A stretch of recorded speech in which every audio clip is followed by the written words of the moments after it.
Minha esposa disse que estava fazendo hora extra. Mas eu sabia onde ela estava de verdade. Eu nunca fui o tipo de pessoa que escreve essas coisas na internet. Sempre li essas histórias achando que eram exageradas ou que as pessoas inventavam detalhes para tornar mais dramático. Agora estou aqui escrevendo a minha e posso garantir que a realidade não precisa de exagero nenhum para ser pesada. Vou contar do jeito que foi. Sem drama excessivo e sem poupar ninguém, inclusive eu mesmo. Tenho 38 anos. Sou técnico de segurança do trabalho numa indústria química aqui no interior de São Paulo. Trabalho nessa empresa há 11 anos, tenho uma rotina previsível, chego no mesmo horário, saio no mesmo horário, como no mesmo restaurante perto da empresa às quartas-feiras porque a muqueca de lá é boa e isso virou hábito. Sou uma pessoa de hábitos. Sempre fui. E foi exatamente por isso que quando os hábitos da minha esposa começaram a mudar eu notei antes de saber o que estava notando. Minha esposa se chama Cristiane. Tem 35 anos, é assistente de recursos humanos numa empresa de médio porte da cidade, trabalho que ela tem há 6 anos e que ela gosta porque lida com pessoas e isso é o que ela faz de melhor. A gente se conheceu há 9 anos numa festa de aniversário de um amigo em comum. Eu não queria ir, estava cansado de uma semana pesada no trabalho, fui só porque o Marco insistiu que era importante aparecer. Ela estava lá porque era amiga da namorada do Marco. A gente ficou conversando num canto da festa enquanto todo mundo dançava. Ela falava demais e eu falava de menos e de alguma forma isso funcionou naquela noite. Namoramos por 2 anos. Casamos numa cerimônia que foi do tamanho certo, nem grande demais nem pequena demais. Compramos uma casa num bairro tranquilo. Temos um filho, o Henrique, que tem 5 anos e que é a razão pela qual eu demorei tanto para agir quando as coisas começaram a ficar erradas. Os primeiros 5 anos de casamento foram bons. Tinha as dificuldades normais, tinha o cansaço de filho pequeno que complica tudo, tinha as brigas sobre dinheiro e sobre divisão de tarefas que são universais em qualquer casa. Mas havia uma base real, um respeito que eu considerava sólido, uma parceria de verdade. O 6º ano foi quando o chão começou a ficar diferente. Não de forma dramática. De forma gradual, como quando uma pintura começa a descascar em pontos pequenos que você ignora até que a parede inteira está comprometida. A primeira coisa que notei foi a hora extra. Cristiane nunca havia feito hora extra de forma regular. O trabalho dela tinha horário fixo, ela entrava às 8 e saía às 6, e essa consistência havia sido parte da nossa rotina de casal por anos. Eu chegava em casa pouco depois das 6, o Henrique estava na creche até às 6:30, e a gente se encontrava para buscar ele juntos 2 vezes por semana quando os horários batiam. Em algum ponto do 6º ano isso começou a mudar. Ela passou a ficar até mais tarde no trabalho com uma frequência que foi aumentando devagar. 1 vez por semana no começo, depois 2, depois 3. Sempre com uma justificativa plausível. Um processo seletivo que estava aberto e que gerava muito trabalho extra, uma auditoria que estava vindo e que precisava de preparação, um funcionário novo que precisava de mais atenção na adaptação. Cada justificativa isolada fazia sentido. RH de empresa de médio porte tem essas demandas, eu sabia disso. Mas a soma delas, ao longo do tempo, foi criando um padrão que eu comecei a notar sem saber ainda o que estava notando. A segunda coisa foi o celular. Cristiane sempre foi uma pessoa que deixava o celular em qualquer lugar. Na mesa da cozinha, no sofá, carregando no corredor. Nunca havia tido o hábito de ficar grudada no aparelho, era mais do tipo que verificava de vez em quando e colocava de volta. Isso mudou. Não de um dia para o outro, não de forma que qualquer pessoa de fora perceberia. Mas eu a conhecia bem o suficiente para notar que o celular havia começado a ficar mais perto dela. Que ela havia colocado uma senha nova que eu não sabia, o que percebi quando tentei abrir para ela mostrar uma foto quando as mãos dela estavam ocupadas. Que o som havia ido pro silencioso de forma permanente. Novamente, cada coisa dessas tem explicação. Trocar senha é coisa que qualquer pessoa pode fazer. Colocar no silencioso é hábito que muita gente tem. Mas eu ia juntando essas coisas na memória sem saber ainda que estava juntando. A terceira coisa foi a mais difícil de nomear porque era a mais sutil. Era a forma como ela estava quando chegava das horas extras. Eu conheço o cansaço de quem trabalhou muito. Conheço a cara, o jeito de se mover, a forma de falar. Depois de 9 anos ao lado de alguém você aprende a ler o cansaço dessa pessoa de um jeito específico. O cansaço que ela trazia quando chegava das horas extras não era o cansaço que eu conhecia. Era outro. Mais leve em alguns momentos, mais agitado em outros. Uma energia que não combinava com alguém que havia ficado até tarde num escritório lidando com processos administrativos. Eu não disse nada por meses. Porque eu não tinha nada concreto. Porque eu sabia que chegar com uma suspeita sem prova era a pior forma de começar uma conversa desse tipo. E porque havia uma parte de mim que ainda estava esperando que eu estivesse errado. No 4º mês desse padrão aconteceu uma coisa pequena que foi o primeiro dado concreto. Era uma quinta-feira. Cristiane havia dito que ia ficar até mais tarde por causa de uma reunião com a diretoria que havia sido marcada de última hora. Tinha me mandado mensagem avisando às 4 da tarde. Eu havia saído do trabalho no horário normal, buscado o Henrique na creche, chegado em casa, dado jantar para ele, dado banho, colocado para dormir. Eram 9 da noite. A empresa onde ela trabalhava ficava a 15 minutos da nossa casa. Eu passava na frente dela regularmente porque era no caminho do supermercado que eu frequentava. Naquela noite eu precisava comprar algumas coisas que haviam faltado para o café da manhã do dia seguinte. Passei na frente da empresa dela no caminho. O estacionamento estava vazio. As luzes do prédio estavam apagadas. Eram 9 da noite e a empresa estava completamente fechada. Eu parei o carro do outro lado da rua por alguns segundos olhando para aquele prédio escuro. Depois fui ao supermercado, comprei o que precisava, voltei para casa. Ela chegou às 10h30. Disse que a reunião havia estendido muito, que a diretoria havia sido difícil, que estava exausta. Eu disse que entendia. Perguntei se queria jantar alguma coisa. Ela disse que não, que estava sem apetite. Fomos dormir. Eu fiquei acordado por um longo tempo depois que ela dormiu. Não confrontei naquela noite por um motivo específico. Eu sabia que se chegasse naquela conversa sem estar preparado eu ia ou explodir de uma forma que não ia ajudar nada ou ia aceitar uma explicação que não era verdadeira porque ainda queria acreditar que havia uma explicação razoável. Precisava pensar antes de agir. Passei os dias seguintes num estado que eu descreveria como duplo. Externamente normal, cumprindo a rotina, sendo o pai e o marido de sempre. Internamente num processo frio e metódico de observar e registrar. Comecei a prestar atenção em coisas que havia passado para frente. As horas extras tinham um padrão. Aconteciam principalmente às terças e quintas. Raramente às segundas, quartas ou sextas. Raramente nos fins de semana. Terças e quintas. Comecei a verificar discretamente quando eu passava perto da empresa dela nessas noites se havia movimento.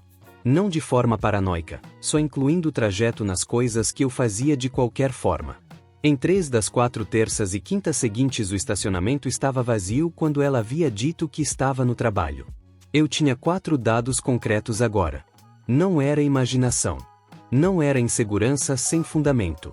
Conversei com meu irmão Paulo numa tarde que nos encontramos para tomar cerveja. Não contei tudo, mas contei o suficiente. Ele ficou quieto por um momento e então disse: "O que você quer que seja verdade e o que você acha que é verdade são a mesma coisa?" Eu disse que não. Ele disse: "Então você já sabe." Eu sabia. Mas saber e ter confirmação suficiente para agir são coisas diferentes quando você tem um filho de 5 anos e um casamento de 6 anos e uma casa comprada junto. Fui num advogado. Não para pedir divórcio, para entender o que eu precisava saber antes de tomar qualquer decisão. Ele me orientou sobre documentação, sobre processo, sobre o que eu devia ou não fazer antes de qualquer confrontação. Me orientou também sobre detetive particular, sobre o que era legal e o que não era, sobre o que poderia ou não ser usado em processo. Contratei um detetive. Não foi uma decisão fácil. Havia algo naquilo que me incomodava profundamente, a ideia de mandar alguém rastrear minha esposa. Mas havia também a realidade de que eu tinha um filho e que as decisões que eu fosse tomar nas próximas semanas iam afetar a vida dele, e eu precisava ter informação suficiente antes de tomar essas decisões. O detetive levou 2 semanas. O relatório que ele me trouxe confirmou o que eu havia suspeitado e acrescentou informações que eu não havia calculado. Havia um homem, um funcionário de outra empresa, 42 anos, que ela havia conhecido em algum momento que eu não sabia precisar. Eles se encontravam regularmente nas terças e quintas. O encontro que eu havia documentado com o prédio escuro havia sido numa terça. O relatório tinha fotos. Não vou descrever as fotos. Mas eram suficientes. Havia também uma informação no relatório que me pegou de um jeito diferente do restante. O homem era casado também. Havia 2 casamentos sendo destruídos simultaneamente e provavelmente a esposa do outro lado também não sabia. Fiquei com aquela informação por dias sem saber o que fazer com ela. Depois de receber o relatório eu passei 2 semanas vivendo normalmente por fora enquanto organizava o que precisava organizar por dentro e com a ajuda do advogado. 2 semanas de jantares, de fins de semana, de rotina com o Henrique, de conversas normais com a Cristiane, sabendo o que sabia. Foi o período mais estranho da minha vida. Não de raiva constante. De uma distância que eu instalei para conseguir funcionar, como quando você anestesia uma área para poder operar sem sentir. A confrontação foi numa sexta-feira à noite. O Henrique estava na casa dos meus pais, o que havia sido combinado com antecedência porque ele adorava ficar com os avós nos fins de semana. Eu havia preparado o que queria dizer. Não um script, mas uma clareza sobre os pontos que precisavam ser colocados. Quando ela chegou do trabalho, eu estava sentado na sala. Ela entrou, me cumprimentou, foi deixar a bolsa no quarto. Quando voltou para a sala, eu disse que precisávamos conversar. Ela sentou. Me olhou.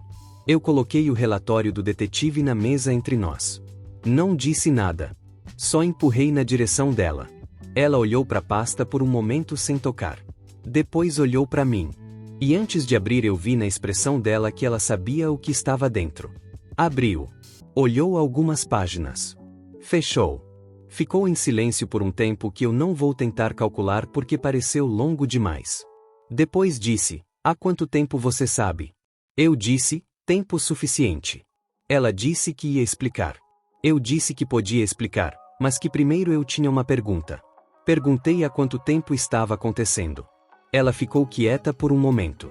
Depois disse um número que era maior do que eu havia calculado. Havia mais tempo do que eu havia percebido os sinais. O que significava que havia um período antes dos sinais em que ela havia conseguido manter aquilo completamente invisível. Deixei aquele número assentar. E então deixei ela explicar. Ela disse que havia começado de forma que ela não havia planejado, que havia sido uma situação de um evento de trabalho que havia escalado de forma que ela não havia controlado. Que havia tentado encerrar algumas vezes, mas não havia conseguido. Que havia vivido com aquilo por meses sem saber como sair sem destruir tudo. Ouvi tudo sem interromper. Quando ela terminou, eu disse uma coisa que havia chegado naquelas 2 semanas de preparação. Disse que havia uma diferença entre um erro de momento e uma série de escolhas conscientes ao longo de meses. Que cada terça e cada quinta havia sido uma escolha. Que cada hora extra inventada havia sido uma escolha. Que cada vez que ela havia chegado em casa, me olhado nos olhos e contado uma história que não era verdadeira havia sido uma escolha. Não de forma agressiva. Só de forma direta. Ela não negou nenhum ponto. O que ela disse, depois de um silêncio longo, foi que sabia. Que havia sabido cada vez que havia feito aquelas escolhas. Que havia se dito que ia resolver e havia continuado não resolvendo. Perguntei se havia terminado. Ela disse que havia terminado na semana anterior. Que havia encerrado porque havia percebido que estava chegando num ponto sem volta e havia ficado com medo do que estava fazendo. Ficado com medo. Não arrependida pelo que havia feito.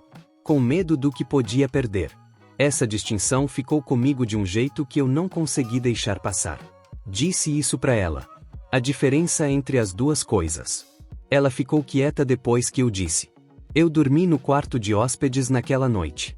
Ela ficou no quarto. A casa ficou em silêncio de um jeito que era diferente do silêncio normal de casa. Nos dias seguintes aconteceu o processo difícil de decidir o que fazer com um casamento de 6 anos e um filho de 5 anos depois de uma coisa dessas. Não foi uma decisão rápida.